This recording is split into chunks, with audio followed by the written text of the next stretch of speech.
When any game team starts building a big project like this, you want to have your own space. You know, you don't want to be, well, this is this version of something else, or well, this is like that other thing that came out a few years ago. You want to be, no, people are going to find this game hard to compare in a number of different ways, and we want that. I think the time and place and the character can't be understated. The fact that you're playing in our version of New Orleans in 1968, you're a mixed race protagonist who's just back from Vietnam, I feel provides an incredibly unique experience. Given that he's mixed race and it's the late 60s in the Deep South, obviously we're going to explore some of those issues in the game as well. So I think that that's really going to make us stand out. We're trying to capture that in everything that we do, whether that's your interactions with the police system or the experience you have walking down a street. Everything that you see and hear and experience should remind you that you are this character at this time in American history in this city.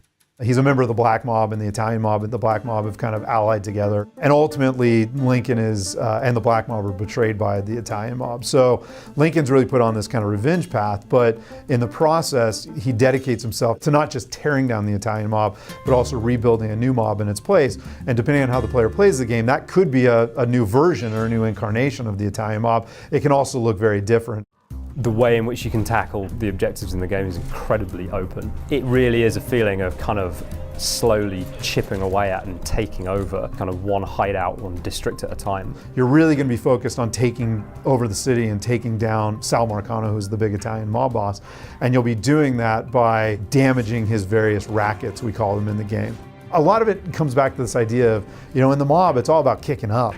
If you make it hard for the guy running the construction company to kick up to his boss, well, it's hard for him to kick up to his boss and then all the way up the chain, and then it all rolls downhill.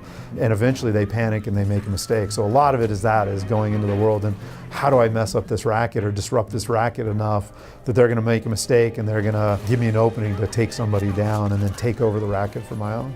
It's very liberating in a lot of ways and gives the player a lot of choice while still having a strong central through line so you never feel lost.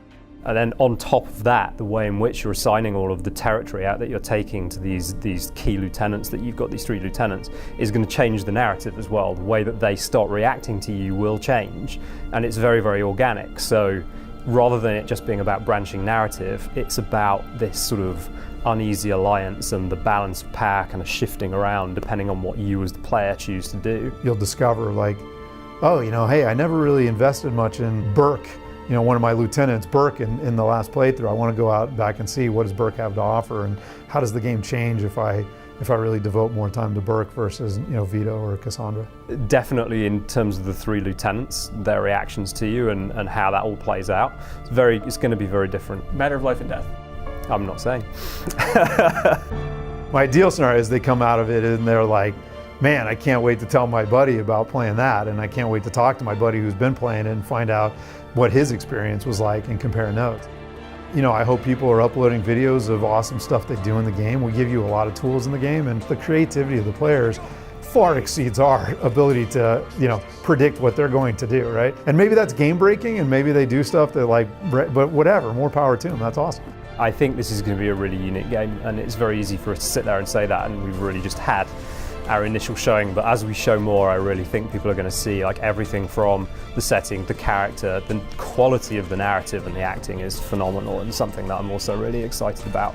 And then expanding that to kind of the game structure. There is a lot of uniqueness there, and we are hopefully going to be able to showcase most of it before we actually release the game.